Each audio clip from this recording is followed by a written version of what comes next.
la dernière de Didier Deschamps, un changement radical, en tout cas attend sûrement les joueurs, eh bien c'est que Didier Deschamps est parti avec son staff, arrivera bientôt quelqu'un qui sera nommé bientôt. Tout le monde devine son nom, mais pour l'instant, il n'a pas été dit. En tout cas, la dernière journée fut sans doute inoubliable, alors, à cause de ce match complètement baroque, mais aussi, c'était face aux Anglais, mais aussi pour les émotions. Et c'est ce qu'il a enfin dit, Didier Deschamps. C'était une journée très particulière, puisque là, pour de vrai, je me suis dit, c'est la dernière fois que tu fais ça, c'est la dernière fois que tu es là. J'ai cette fierté avec mon staff d'avoir été au service pendant longtemps, trop longtemps peut-être pour certains, mais bon, d'avoir connu de grands moments. Et puis depuis ces pas mal d'années, de maintenir l'équipe de France tout là-haut, certes pas sur la première marche. Voilà, le sentiment d'avoir beaucoup donné. J'ai pris, je vais parler comme un Legends, un pied énorme sur cette Coupe du Monde, à passer du temps à échanger avec eux. C'était vraiment un pur bonheur, quoi. Et voilà, c'est fini. Et voilà, c'est fini. C'est fini, ça se finit sur une note triste où on oubliera ce détail. On va l'oublier, ce match. On a bien oublié la tête de Zinedine Zidane. Ouais, là, on est dans les émotions immédiates. Évidemment, ce dernier match, on aurait préféré que ça tourne autrement, surtout pour lui et pour finalement sa dernière danse et sa sortie. Mais au final, qu'est-ce qu'on retiendra? C'est que ça a été un immense sélectionneur, que l'équipe de France a gagné 2 Coupes du Monde. Il y a 2 étoiles, il y en a une pour lui, ça on lui retirera jamais. Il faut se rappeler qu'il a récupéré l'équipe de France dans un moment où c'était un peu compliqué. Un peu compliqué. Il a instauré un peu sa culture de la gagne, sa culture aussi de ce qu'il a été comme joueur, tactique notamment du côté de l'Italie. Alors on sait parfois, c'est vrai... Tactique et aussi technique. Voilà. On sait parfois... C'est pas tiki-taka. On s'est parfois aussi ennuyé. C'est comme ça.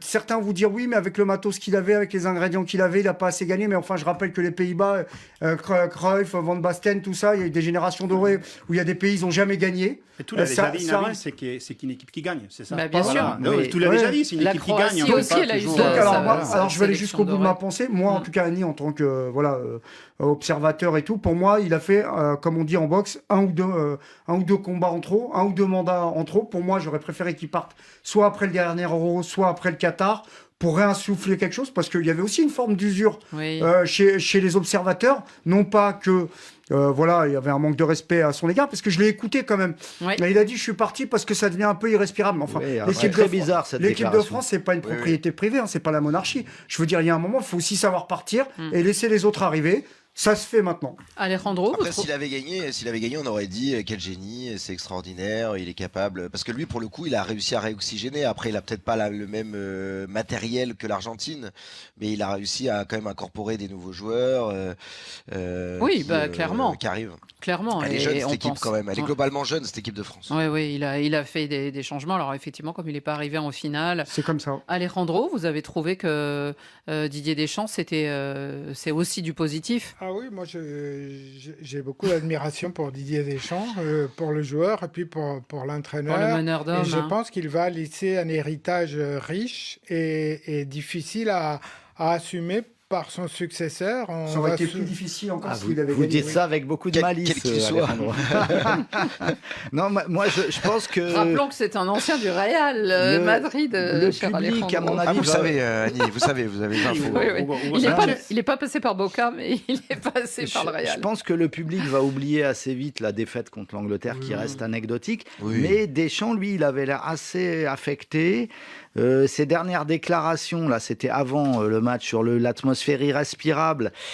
On a l'impression qu'il en dit soit trop, soit pas assez, mais je pense qu'il y a un peu de rancœur chez lui. Tout à fait. Et donc, ça m'a un peu étonné. Je pensais qu'il serait un peu plus zen. Zen et au-dessus des parties. Même sur l'arbitrage, il a été un peu étonnant pendant le tournoi, donc c'est bizarre aussi. Il y a eu beaucoup de choses. Il y a eu beaucoup de choses émotionnellement. Je pense qu'il finit sur de l'amertume et je pense qu'il n'a pas bien vécu cette fin de Coupe du Monde. Tout à fait. Alors, celui qui a terminé meilleur buteur, non seulement de ce tournoi, de cette édition mondiale avec ses 10 buts, mais il est devenu...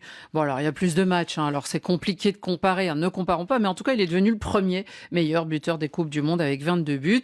Alors, pas de quoi se réjouir totalement, lui qui a eu une médaille en chocolat autour du cou. D'ailleurs, ils n'ont pas eu une médaille, eux. Ils n'étaient pas trop contents, Kylian Mbappé. Moi, j'essaye juste d'aider mon équipe à chaque fois à marquer. C'est sûr que quand tu marques autant de buts en Coupe du Monde, ça te fait évoluer dans certaines sphères. Mais voilà, j'aurais aimé ne pas être le meilleur buteur de l'histoire et jouer le match. Donc je pense que c'est bien pour tout ce qui est héritage et quand on va arrêter de se dire que j'ai été un de ces joueurs-là. Mais aujourd'hui, c'est pas la première chose qui traverse mon esprit. Malgré tout, c'est un lot de consolation qui a une vraie valeur, Manu Teladios. Moi, je suis pas si d'accord. Ça reste dans les archives, quoi. Oui, mais ça l'aurait été s'il avait réussi les dernières 2 saisons de gagner un titre collectif de niveau pour Mbappé. Mais je crois qu'on tombe et on retombe un peu sur les mêmes meilleurs buteurs de la Coupe du Monde, meilleurs buteurs de la Liga, meilleurs buteurs ici, meilleurs buteurs là-bas. Et j'ai un peu l'impression que ça, on pourra les dire, les jours qu'il arrive à remporter un titre. Enfin, il a été champion du monde en 2018, faut le rappeler quand même. Oui, mais j'ai pas maintenant quand on l'écoute, bon, au moins en Espagne, surtout quand on l'écoute, oui, au niveau individuel, il a fait ça. Il y a toujours la question, oui, mais au niveau collectif, qu'est-ce qu'il a réussi les dernières 2 saisons? Oui. Moi, je pense que... Si on fait un parallèle, avec Rodri, par exemple, qui a été élu meilleur joueur du tournoi, Rodri, il n'est pas spectaculaire, mais c'est un joueur, en fait, qui fait gagner ses équipes. Et Kylian Mbappé, avec tout le respect que je peux avoir pour lui... Non, elle n'a pas perdu à cause de lui. Mais le fait est qu'aujourd'hui, on peut se poser la question, avec la dimension qu'il a et avec le rôle qu'il a, il n'arrive plus à gagner des titres collectivement, que ce soit en club ou en sélection. Ça, c'est factuel. Même si c'est sa faute ou pas sa faute, c'est pas les débats pour moi. C'est un fait. C'est factuel. Voilà. Et voilà, on voit Rodri et voilà, ça fonctionne. En tout cas, évidemment, c'est pas les mêmes joueurs, évidemment, c'est pas les mêmes histoires. Aussi, évidemment, mais il y a quand même quelque chose avec, surtout lui qui adore les trophées ou en tout cas qui veut battre tous les records. Bah, ça manque un petit peu là depuis quelques années. En tout cas, la Coupe du Monde, c'est sa compétition et on voit qu'au moins là, il aura quelque chose, un soulier de